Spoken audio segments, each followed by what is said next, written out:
Hi everyone. We're lucky enough to have available to us today for a quick look, a true classic, the Browning High Power or Browning P35 or Browning Grande Puissance, whatever you want to call it. It is produced by Fabrique Nationale of Belgium. This is an original Belgian-made FN, not one of the Portuguese or Argentinian production models. It was the last design produced by John Browning. He was working on it up to his death, and then completed by Dieudonné Saïve, who went on later, of course, to work on the FN FAL rifle. So he had quite an impressive design career in the 20th century, did Saïve. But the FN was adopted for military service in 1935. It is the only firearm that was standard issue. Not sure if you can say exactly how standard it was to the Axis powers, but it certainly was issued to German troops and to Allied troops. That, of course, because the Germans captured the Belgian factory and continued production, whereas Allied production moved to Inglis in Canada. The German models are rare and sought after, despite being not fantastically made. They're certainly a lot worse than the English production pistols. This is, of course, given the time period, a single action pistol.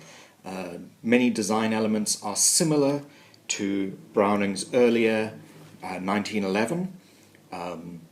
Although, of course, there are some changes. Some of the changes are because he wanted to improve it. They were things he thought needed changing. Some of them were because of the patents to many design elements he had sold, of course, to Colt, so they could not be used.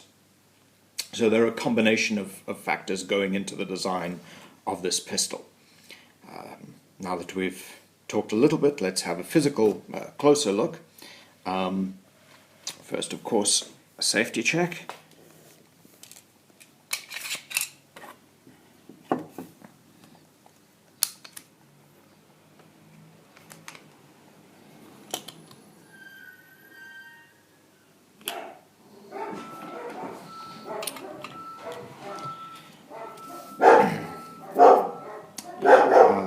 Excuse me while I see to the dogs. Okay, and we're back. The dogs tend to object when people have the cheek to use the public road outside. So yes, this is a slightly out of focus, but nonetheless very present Mark I high power. People tend to call it a Mark I, even though the company, of course, didn't use Mark designations until the Mark II, so some people just call it a high power classic. This particular one, by the serial number, was a 1975 production, and if you look at the lanyard ring, that suggests it was produced for a police or military contract, and then it later entered the civilian market. The overall dimensions of the pistol, it's 197 millimeters long, so fairly sizable, and the barrel, which we'll look at later, is 119 millimeters. Unloaded, it weighs 900 grams, and loaded, it weighs around, of course, there'll be slight variations depending on ammunition, it weighs around 1.06 kilograms. Yes, as I said, it is a single action pistol, external hammer, obviously. The things that we note about the Mark I are the safety. Let me try and get that into focus again. Very small and only on the left-hand side. You'll notice there is nothing on the right. This is annoying if you're a left-hander. The ambidextrous safety only came into production with the Mark II I think the Mark II came in the 1980s. Along with slightly more sculpted grips, although these original grips, there's nothing wrong with them. I quite like them. These are a sort of plastic or Bakelite grip, which I haven't seen that often on the Mark I. Mostly I seem to have seen wood, but perhaps they were just part of this production contract along with the lanyard ring.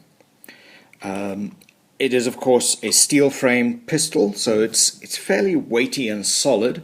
If perhaps you are more familiar with modern polymer frame pistols, it does have a very different presence in the hand. Some people find it annoyingly heavy. Some people find it a very kind of comforting feel. One of the great innovations, of course, the double stack magazine, in which rounds, instead of sitting immediately one over another, sit in a slight zigzag. That was Dudon Saiv's innovation, and sitting them with in a slightly wider channel in a zigzag allows more rounds to be more rounds to be to fit into the magazine for the same overall length. So yeah, this was designed, the original contract that it was designed for stipulated at least 10 rounds, and these fit 13. Some forces, I know certain elements in the British forces had as their standard manual of arms only to load 12 rather than 13 rounds, but it will fit 13. So this kind of set the stage for 13 rounds and up to be the standard for basically the entire 20th century. These superseded the very low 7-8 round magazines that the Luger, the 1911 were based around. Okay. One modification that has been made to this is that the magazine disconnect has been utterly removed. Now, that was a part of the initial contract design specifications, was that it had to have a magazine disconnect so that with the magazine removed, it could not be fired. It wasn't part of the designer's, particularly Browning's, original vision for the pistol. Almost everyone who owns one hates the magazine disconnect because it adds an extra level of complexity, mechanical complexity, and affects how the trigger feels, makes it slightly gritty or slightly heavy. So most people seem to remove them. I guess the idea was, the pistol is not a soldier's primary arm. He doesn't spend a great deal of time on it. And with many soldiers who are perhaps semi-trained, competent, but perhaps not that competent on the pistol, removing mags and then forgetting to remove a round from the chamber, the army decided they didn't want that. But accidental and negligent discharges don't seem to be that common, even with the magazine disconnect removed. So other safety features, this that's the one. This safety switch is very small and quite stiff. It's not the most popular. A lot of people prefer a slightly bigger one, although to fit the larger safeties, often the grip has to be cut out and the safety extended. What some British soldiers used to do in the 70s and 80s was just add a dab of solder to this switch, just to make it a little easier to find with the thumb and manipulate with the thumb. As I said, with the Mark II, it became ambidextrous, and that's maintained with the Mark III, which is the current production model. Also with, I think, the Mark II or the Mark III, but not present in this pistol, is a firing pin block. It is a free-floating firing pin, which means it can shift around a little bit, so shocks can, on rare occasions, cause the firing pin to drive forward and detonate a primer. Most modern pistols now have firing pin blocks, but not all. It's just something that the prospective owner should be aware of. And now let's have a look at what else makes this special.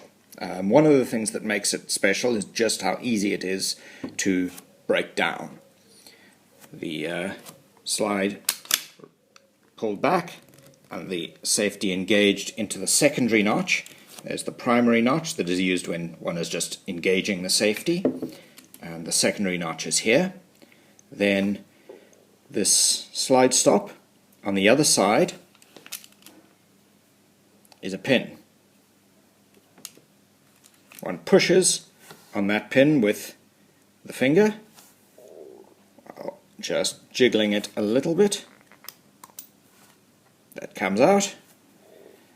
Then holding the slide firmly,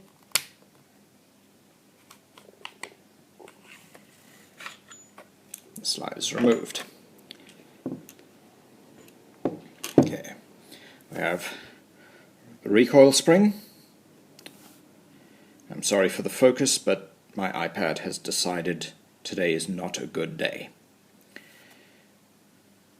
That comes out very easily, as does the barrel, clearly, if one is so foolish as to tilt the slide down that way. So here we have the barrel, as I said, 119 millimeters. Very distinctive look to it. These two lugs machined at the top, this cam at the bottom. Now those of you who are familiar with the 1911 will know that this cam replaces the sort of swinging link that is used to adjust and tilt the barrel in the 1911. If you look on the inside of the slide, if you can see, okay, you should just be able to see three lines there. Those are attach and connect into these lugs in the top of the barrel. 1, 2, 3 grooves there. Now, what happens when this is what? Sorry, let me start that sentence again. This is what's called a short recoil operated firearm. So what happens is, as recoil begins, gas pressure drives the slide and the barrel back together for a short distance, hence short recoil, and then they detach.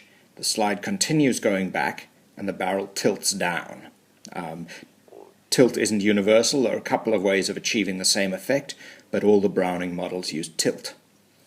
There's a swinging link on the Browning 1911 that pulls the barrel down, and but this cam here has the same effect on the Browning high power.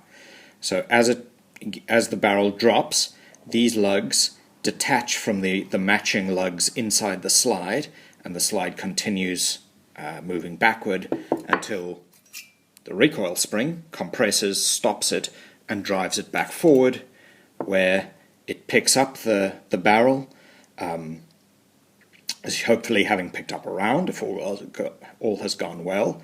These lugs reconnect and they come back together for that short distance for which they travel together. So it's together, separate, then coming back together and forward together again. Now, one of the things that is distinctive about the Mark I is this feed ramp.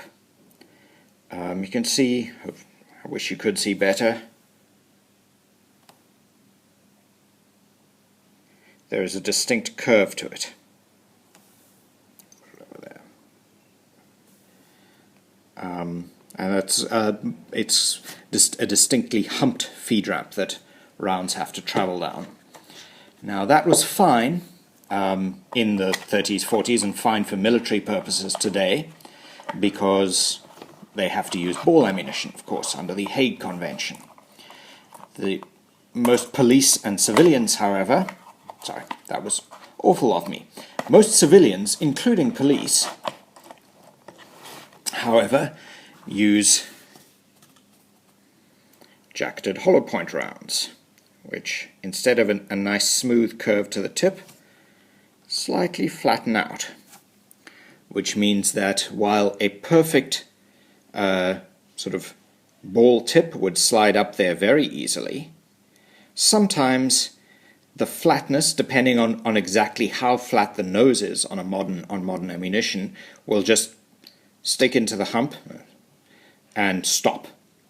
And that is why a lot of people with older high powers have a gunsmith just flatten this hump out slightly to ensure easier feeding. So that's one of the things that people do.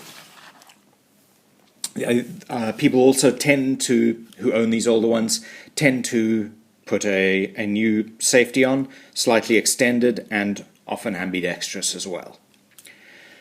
So to reassemble, it's very, very easy. There's only one point at which things can go wrong. So first, the barrel goes in, very simply. Second, the recoil spring with the guide rod, you can see it's a sort of a third of the length of the spring, or the extended spring, goes in. The spring end goes into the slide there, and then this loop on the end of the guide rod hooks into the end of the barrel. Now, this is the important bit. You'll notice that this loop is not even up and down. It tilts towards the one side. That tilt must always be towards the barrel, distinctly towards the barrel. If it is the other way around, let's see if I can achieve this error. There, if it's the other way around, you'll notice the guide rod is at a slight angle, and the spring is doing something slightly weird. What can happen then is during firing, the slide can get jammed backwards because the spring buckles and gets caught on things, and that is not good. So make sure that this loop is tilted towards the body of the barrel, and see how nice and straight it looks. The other thing to make sure is that it is actually sitting neatly. If it's just slightly off, see if I can achieve this error. No, I can't. Okay, if it's kind of not sitting properly, that's quite an extreme one, or sitting slightly diagonally like that, that'll also cause problems with the slide being able to move back and forth. So just make sure it is sitting perfectly in its own groove. Then the slide goes back on the rails. I haven't actually talked much about the frame. There's not a huge amount to say, except that one of the interesting things about it is you'll notice when I pull the trigger, that plunger goes up, because part of the firing mechanism actually is in the slide. It's one of the ways they get this pistol, despite its size, to be so nice and slim. So the sear is actually tripped. That plunger goes up, which then tips a lever in the slide, which then tips the sear back here. So the slide goes back on the rails, all the way back.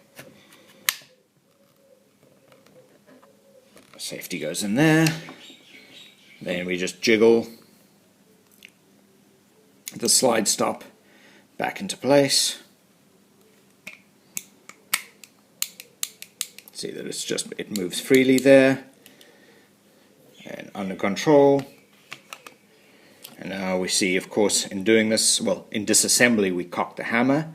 So just check one more time that it's empty. It's empty. No magazine. What we would not be able to do is, if the magazine disconnect were in place, would be to drop the hammer now. And that's one of the other reasons I don't like the magazine disconnect. I don't want to have to insert a magazine to drop the hammer after reassembly. So again, I'll drop the hammer under control, more or less under control, and that is the P35. Because of the single-sided safety, this is a slightly annoying gun for left-handers to use. And this, which if you're right-handed,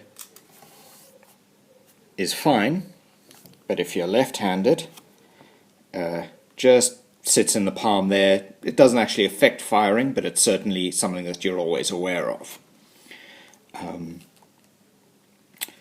Again, if you're right-handed and this is sitting on your right hip, this will sit, and the lanyard will then sit close against your body. Whereas if you're left-handed and it sits on the left side of the body, it's just a little bit further away and perhaps more likely to get tangled on things. What else? Yes, other things that have changed. The sights, you can see, are very small and have no dots on them whatsoever. These are sort of cutting-edge 1930s technology. Now the Mark III has slightly different sights, slightly improved, but these are the original factory standards, small and metal. Now they don't get snagged on things, but they're also quite hard to acquire a sight picture very quickly. What is nice about them is that they're very solidly fitted. If you want to rack the slide off a hard object off your belt, these sights will pick them up very, very easily, despite being so small. But the shape, that little ledge, and the solidity of how they fitted is plenty good enough.